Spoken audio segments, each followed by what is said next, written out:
3 meals a day, 8 hours of sleep. That's all your body asks of you. You give it neither. It isn't that you can't sleep, you won't. Every night, your body walks to the edge of unconsciousness, and something pulls it back. At 3 a.m., you are on your knees, scrubbing the bathroom. You don't know what you are cleaning, only that it is never clean. Something won't come off the tiles. Your body confesses before your mind remembers. You don't know what, you don't remember why. You only know the punishment never stops. So you get up, go to work, count another rip, drink another coffee. Tell yourself tomorrow will be different. Then the world begins changing. There's a man at work you have never seen before. Ivan. He talks to you like you have met before. He smiles like he is waiting for you to remember something. Then you realize your apartment isn't the way you left it. Someone is moving your things. Someone is leaving messages. Someone caused this accident. Someone wants you to suffer. That's only explanation that makes sense. If nobody is doing this, then you are. Then Miller loses his arm. You saw Ivan standing there. You know he did. Everyone else says that there was nobody, but you know what you saw. And that's when it happens.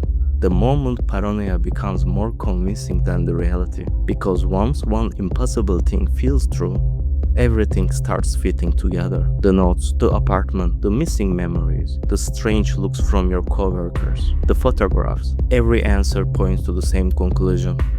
Why would a mind rather invent a conspiracy than remember the truth? Nietzsche had a name for this: bad conscience.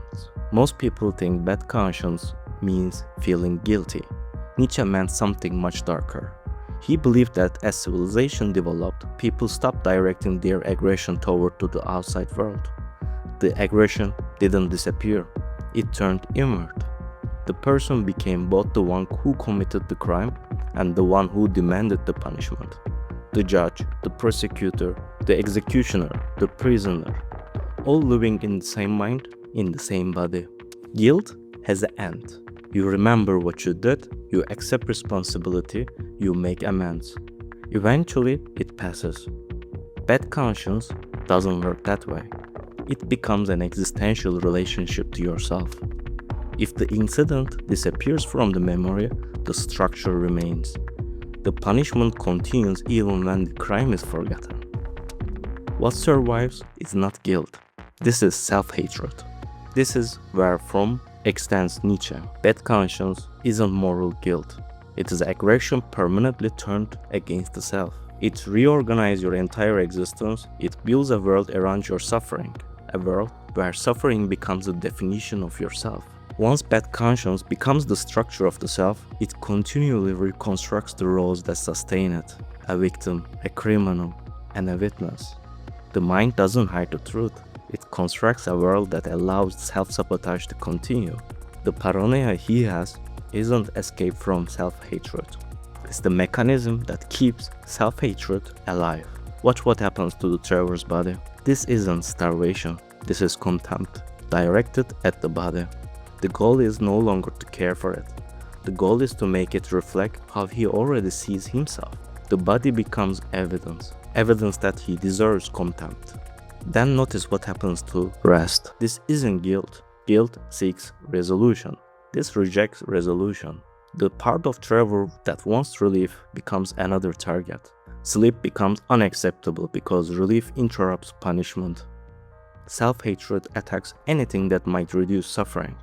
Every night, Trevor drives to the same diner. He doesn't know why. Mary smiles at him. For a moment, he can imagine that he's still someone who deserves connection. But Mary is not real. They are not memories.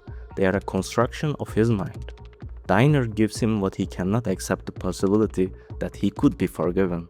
Then that possibility disappears in the end of the horror tunnel.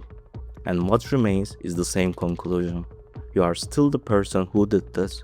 Bad conscience keep returning to the wound to validate it. Over and over again, we have asked, why would a mind rather invent a conspiracy than remember the truth? Self-hatred needs to be validated, so the mind doesn't bury the truth. It complicates it. It invents a conspiracy so complex that the search itself becomes the punishment. The self-hatred stays alive, the structure stays intact, the diner visits continue even now he is in the actual prison. The real tragedy is that human consciousness cannot escape this without ceasing to be conscious. No absolution through structure. Trevor exists, consciousness exists, civilization exists, the child died. No philosophy resolves this.